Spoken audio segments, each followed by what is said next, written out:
یہ اسلام کی پہلی فتح ہے اور ایک معجزے کی حیثیت رکھتی ہے۔ اس کے بدترین دشمنوں کا یکا یک پرجوش مسلمان بن جانا خاک کے ذرات کا خاص سونے میں تبدیل ہو جانے سے کہیں زیادہ حیرت انگیز معلوم ہوتا ہے۔ اسلام کا پیام کیسا بن گیا ہے۔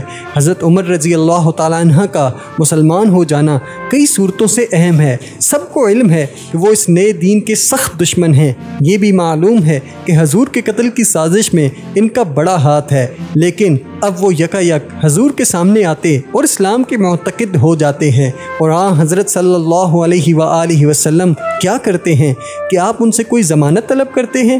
کیا یہ ممکن نہیں کہ وہ در پردہ حضور کی جان کے در پہ ہوں؟ کیا عمر مخلص ہیں؟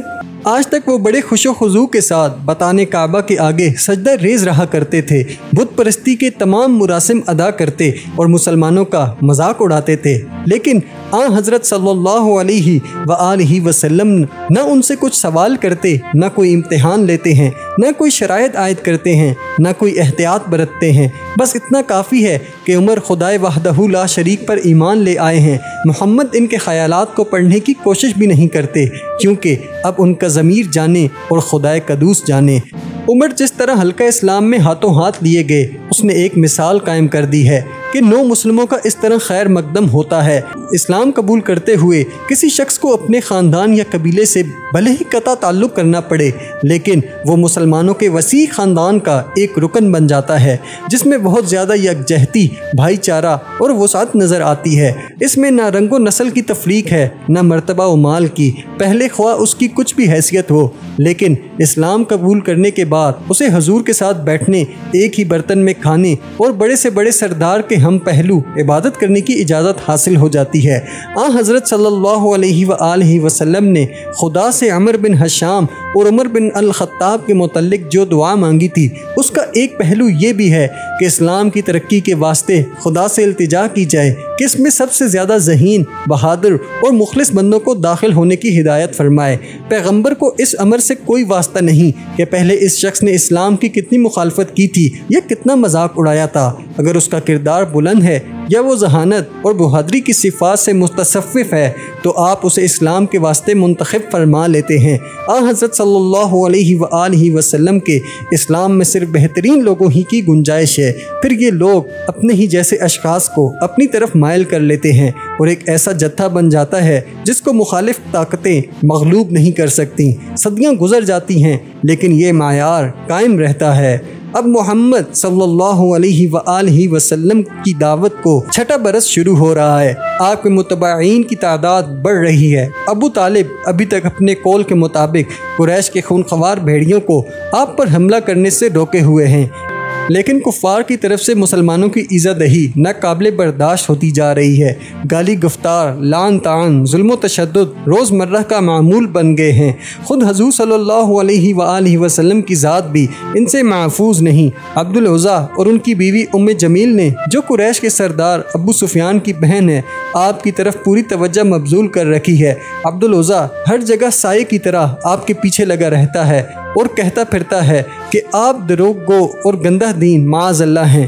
ام جمیل اپنے ہی حربے استعمال کرتی اور آپ کے راستے میں کانٹے اور خاردار جھاڑیاں بچھاتی رہتی ہے، لیکن آپ صلی اللہ علیہ وآلہ وسلم صبر اور خندہ پیشانی سے ان سب کو برداشت فرماتے ہیں۔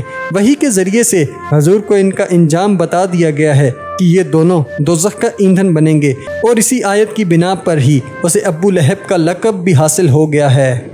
اس دور ابتلا میں محمد صلی اللہ علیہ وآلہ وسلم کو احساس ہوتا ہے کہ انہیں ہر شخص کی خدمت درکار ہے، لیکن اپنے معبود حقیقی کی طرح آپ صلی اللہ علیہ وآلہ وسلم بھی رحیم اور نرم دل واقع ہوئے ہیں۔ آپ کو یہ دیکھ کر سخت قلق ہوتا ہے کہ آپ کی وجہ سے دوسروں کو تکلیف پہنچ رہی ہے۔ اگر آپ حکم خداوندی کے تابع دار نہ ہوتے تو یقیناً پیغمبری کے منصب سے مستعفی ہو چکے ہوتے۔ آپ کو اپنے بچپن کا وہ زمانہ یاد آتا ہے جب ہر طرح کی بے فکری تھی، اس زمانے کا خیال آتا ہے جب شادی ہوئی تھی۔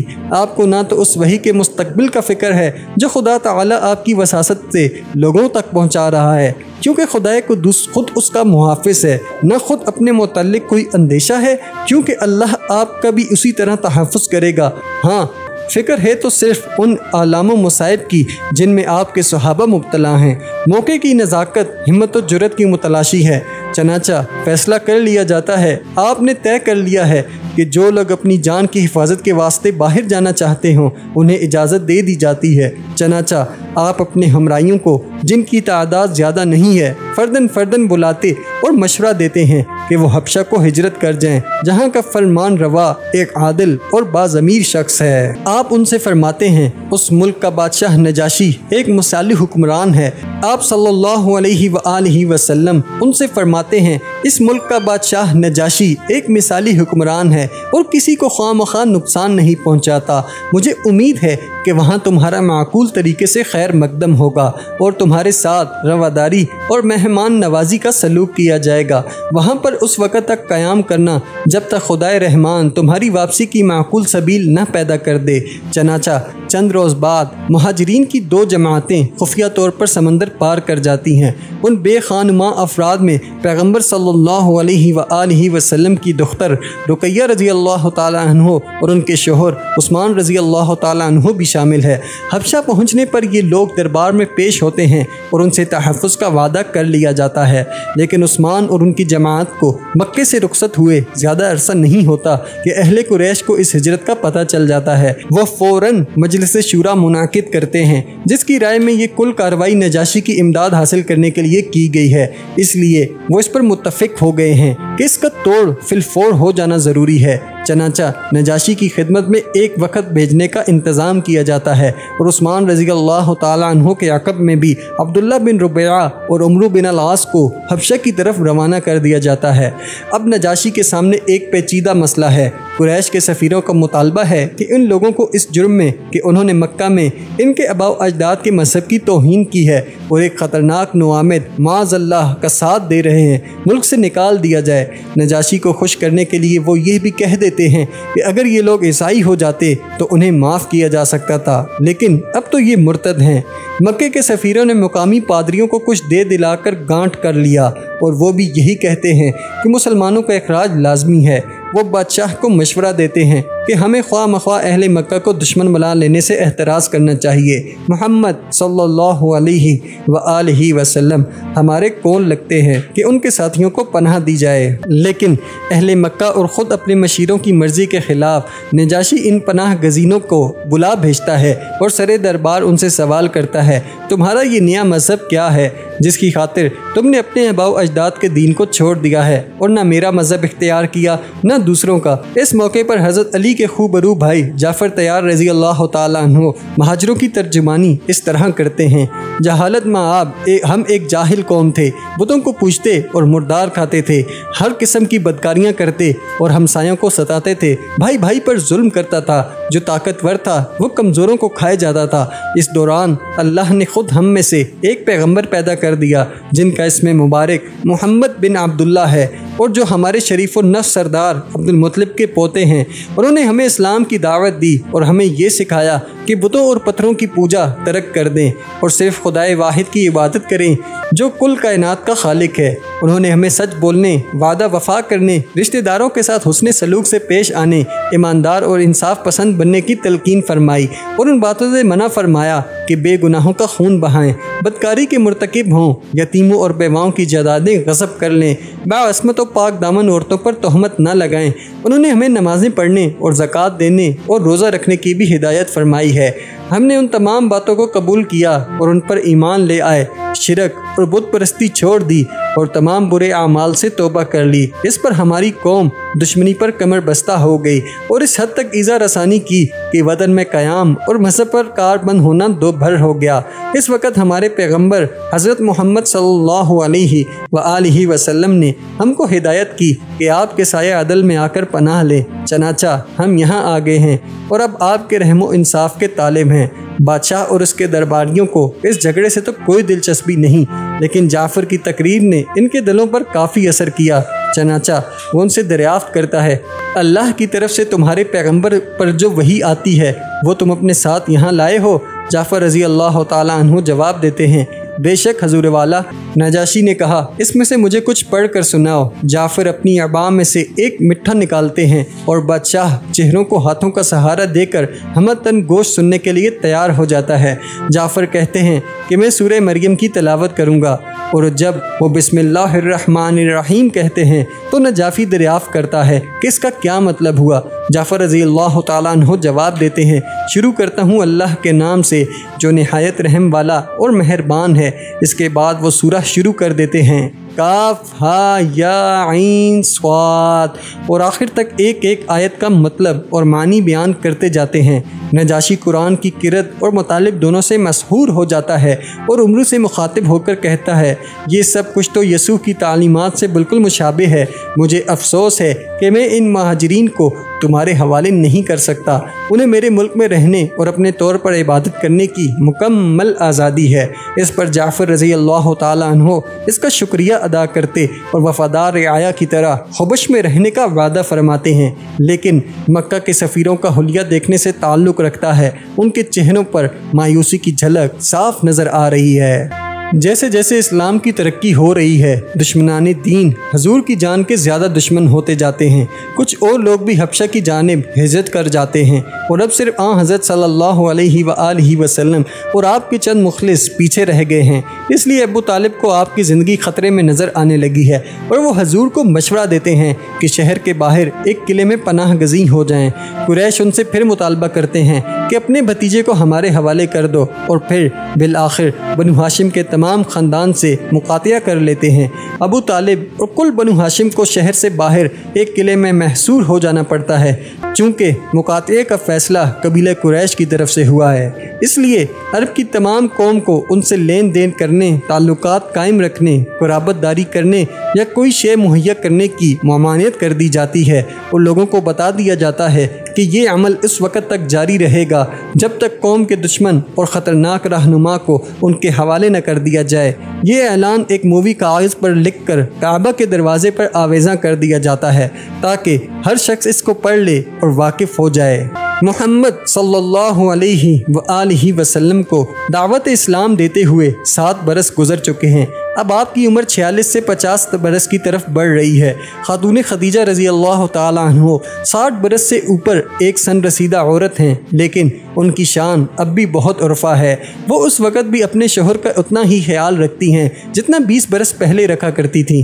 اس وقت آپ نوجوان، وجیح، با اثر اور ہر دل عزیز تھے، اور تازہ خون آپ کی رگوں میں رواں تھا۔ اب آپ کے بالوں میں سفیدی نمایاں ہونے لگی ہے۔ عمر کے ساتھ مصائب کی کثرت نے پیشانی پر کچھ شکنیں پیدا کر دی ہیں، اور اب آپ کو برادری سے بھی خارج کر دیا گیا۔ تمام عرب آپ سے متنفر ہے، اور آپ کو اپنے ہم قوموں کے جوش انتقام سے بچنے کے لیے اس قلعے میں محصور ہونا پڑ رہا ہے۔ پیغمبری کے 7 سال نے ابھی تک کامیابی کی حدود کو نہیں چھوا۔ یہ بات درست ہے کہ آپ نے کچھ لوگوں کو اپنا ہم خیال بنا لیا اور ایک ہلچل پیدا کر دی ہے، لیکن دنیاوی نقطہ نظر سے آپ کی تحریک غیر مؤثر اور بڑی حد تک ناکامیاب ہے۔ سوال تو یہ ہے کہ کیا ان ناکامیوں اور نارسائیوں کی وجہ سے خدیجہ کے اعتقادات میں کمی یا شوہر سے تعلقات میں کوئی خرابی واقع ہوئی ہے؟ کیا انہیں بالآخر آپ کے فیض المرام ہونے میں کوئی شک ہے؟ ہرگز نہیں، بلکہ وقت کے ساتھ ساتھ ان کا یہ یقین پختہ ہوتا جاتا ہے کہ ایک زمانہ آئے گا جب بالآخر آپ کو کامیابی حاصل ہوگی۔ ممکن ہے کہ ان کی زندگی میں ایسا نہ ہو سکے، لیکن وہ وقت دور نہیں جب اسلام کا ہر جگہ بول بالا ہوگا۔ چنانچہ اس دور ابتلا میں وہ محمد صلی اللہ علیہ وآلہ وسلم کے لیے بہت بڑا ذریعہ سکون اور ڈھارس ہیں، اور آپ کو تسلی و تشفیع دیتی رہتی ہیں، جس کی بہت کم بیویوں کی توفیق ہوا کرتی ہے۔ جب آپ کو دنیا کی طرف سے مایوسی کا سامنا ہوتا ہے تو وہ انہیں امیدوں کے چراغ دکھاتی ہیں۔ جب دنیا آپ سے نفرت کا اظہار کرتی ہے تو وہ محبت کی جوت جگاتی ہیں، اور جو لوگ آپ کے ساتھ حقارت کا سلوک کرتے ہیں تو وہ ان پر فخر کرتی ہیں۔ محمد صلی اللہ علیہ وآلہ وسلم کو بھی ان سے بے پناہ محبت ہے، اور آپ صلی اللہ علیہ وآلہ وسلم نے اپنے دل کے نہاں خانے میں انہیں ایک اونچی جگہ دے رکھی ہے۔ آپ کے نزدیک وہ محض ایک وفادار بیوی یا بچوں کی والدہ ہی نہیں بلکہ ایک یار غمگسار بھی ہیں۔ اس کے علاوہ وہ اسلام کا ایک مضبوط قلعہ اور اس کی تبلیغ کا ایک مضبوط و مستحکم ستون بھی ہیں۔